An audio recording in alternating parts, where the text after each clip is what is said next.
thank you so very much. Thank you for this great opportunity to be here at such a meaningful event as we gather here today in honor of the Iranian New Year. I can't think of a more appropriate time to talk about the plight of the residents at Camp Ashraf. As you know, everyone here knows what happened in Camp Liberty last month. It has a terrorist attack that killed several freedom-loving individuals, peaceful members of the community. It left many more wounded.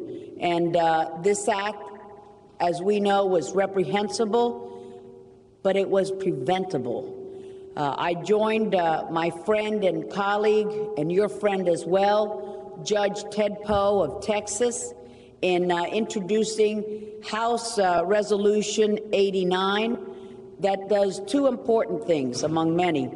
It condemns this terrible terrorist attack that left some dead and many more wounded, and it calls for an immediate and safe return of all of the residents currently in Camp Liberty back to Camp Ashraf. This attack demonstrated that the living conditions of the residents are being threatened.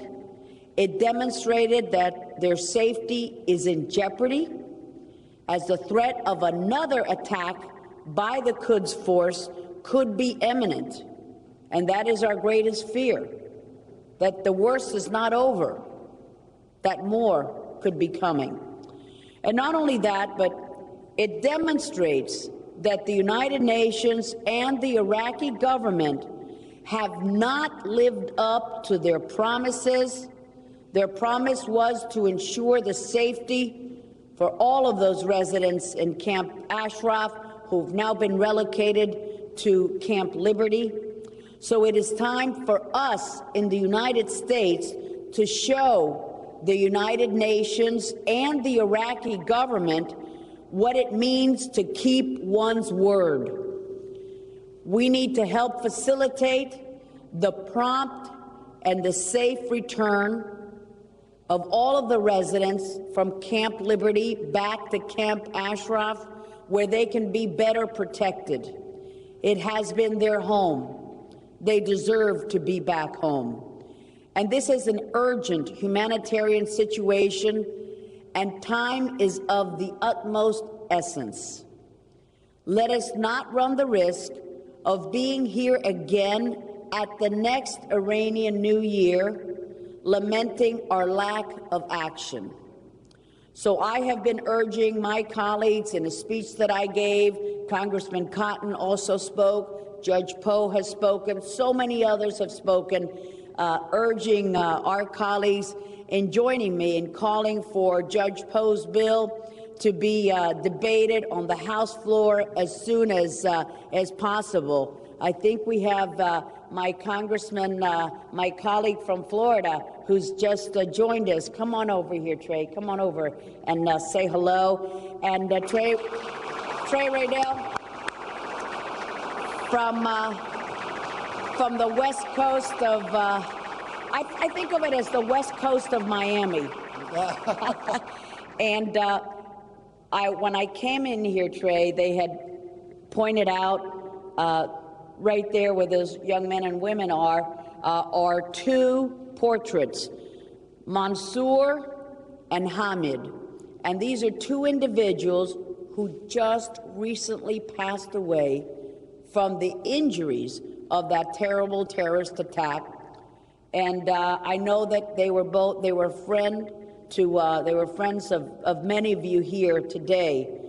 So I am here, just like Trey is, to express our condolences to you on the deaths of your friends, and that we will continue to work hard so that we don't have these sad remembrances of individuals like Mansour and Hamid, who were the future leaders of a free Iran.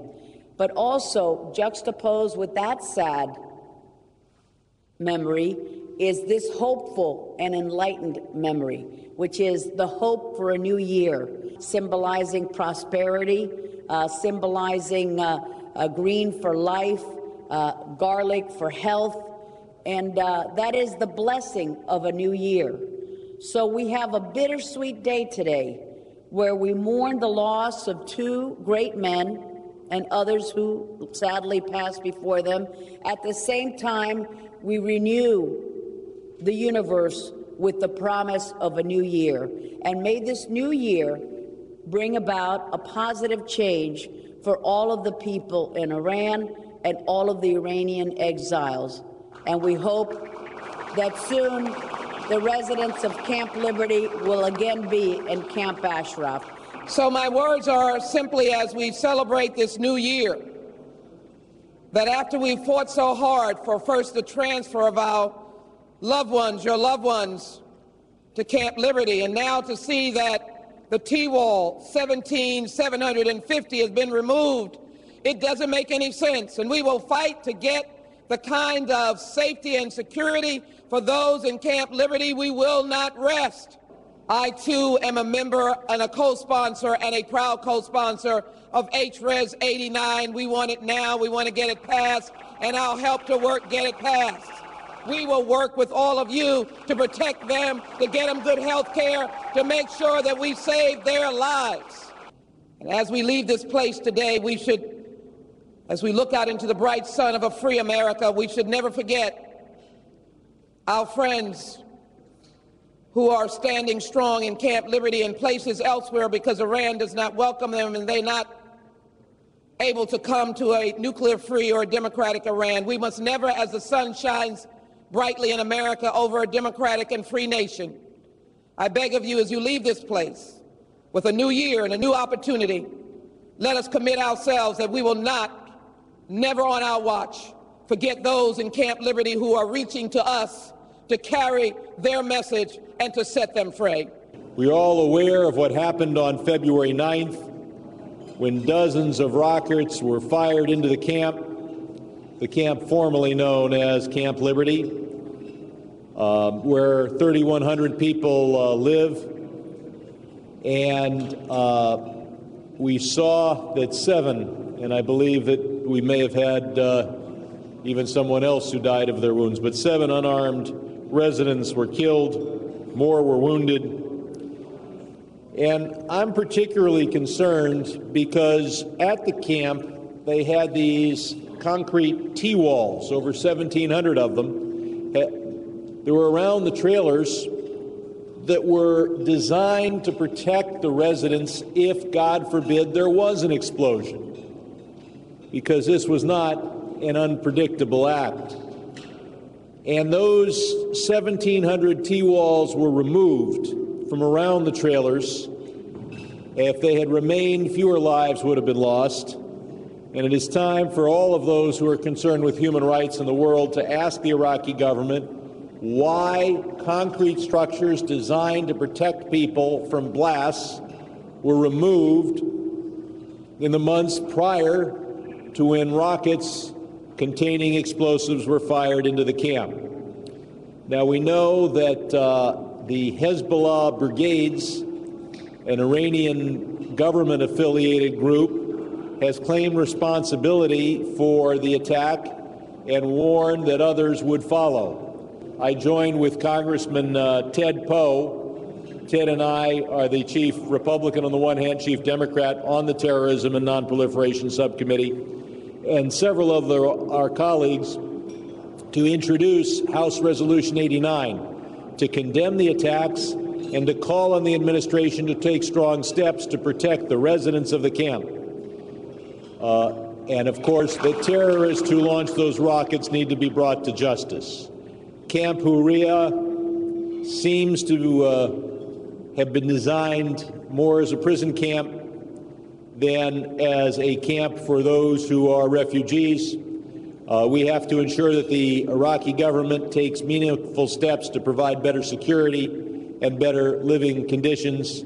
And I look forward to celebrating Norouz with you next year when we will hopefully be celebrating a new regime in Tehran.